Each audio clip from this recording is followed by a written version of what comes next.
Čaute všetci, ja sa volám Dominika, momentálne som na stáži v Tanzánii a aktuálne sa nachádzam nad Serengeti národným parkom, môžete to vidieť na kamere. A Sorry. Boleh, don't worry.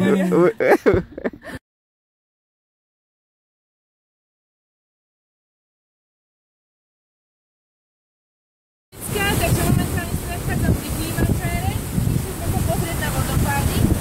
Poďte so mňou, keďže moja kondička mi nedovoluje liesť na vrchol, tak aspoň obiehame aktivity okolo.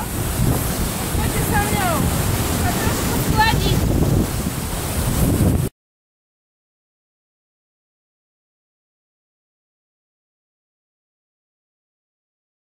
Say Isaac! Isaac! What's up? We're in Balil Mountain. See the view of Serengeti and Lake Victoria around there in Mara region. Super awesome. Welcome to Balili.